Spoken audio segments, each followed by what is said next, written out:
à tous et merci de votre fidélité. Je vous rappelle qu'il ne faut pas hésiter à poser vos questions et laisser vos commentaires sous les vidéos sur Facebook et vos likes sont également les bienvenus. Cette semaine, pour notre 5e rendez-vous, je voudrais vous présenter le E muet. Ce E muet qu'on appelle également E caduc ou E instable. Ce E muet, comment il s'écrit? Il s'écrit E, mais attention, pas tous les E. On a vu les E avec accent, par exemple, qui ne sont pas des E muets. Le E plus R, de parler, tomber, qui forme le son E. Le E plus U, qui forme E, comme dans ce jeu. Ou encore, on verra la semaine prochaine, E plus N, qui forme AN, la voyelle nasale. Maintenant, comment il se prononce? Ça dépend des locuteurs et de leur région d'origine, de leur accent régional. Certains vont le prononcer E fermé, comme ce jeu, d'autres plus ouverts, ce cœur. En général, il est ni trop ouvert ni trop fermé et la langue est en position centrale. C'est le E de le, de, ce, te ou encore de lorsqu'on réfléchit en français. La particularité de ce muet, c'est qu'il est parfois muet, c'est-à-dire qu'on ne le prononce pas toujours. En fin de mot, il est souvent pas prononcé. Par exemple, il chante, pas il chante, un arbre, une bonne note, ou encore quand il est suivi d'une voyelle, votre ami, et non pas votre ami, ou encore faire une pause, faire une pause. On fait ici un enchaînement et on laisse tomber le E muet. Attention, car dans les chansons ou dans la poésie, il y a beaucoup de E muets qui sont prononcés. C'est une question de rythmique. On compte les syllabes et on a besoin de ces E pour le rythme et l'harmonie de la chanson.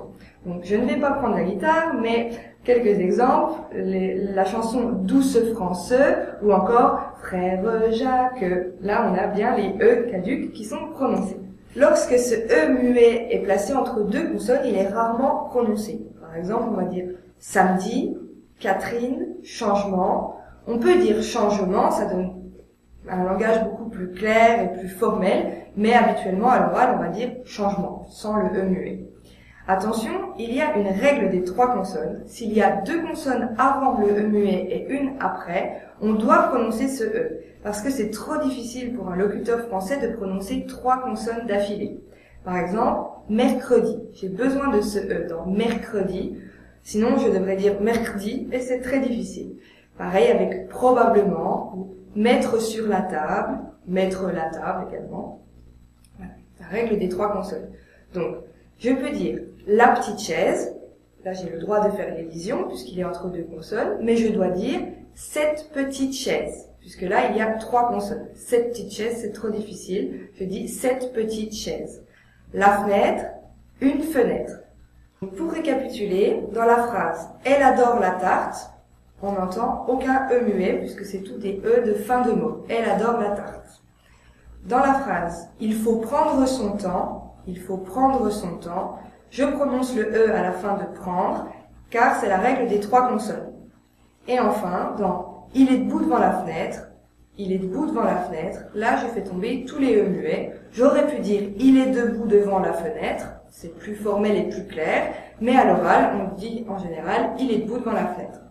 Voilà, je vous dis à demain dans le train, ou plutôt à demain dans le train.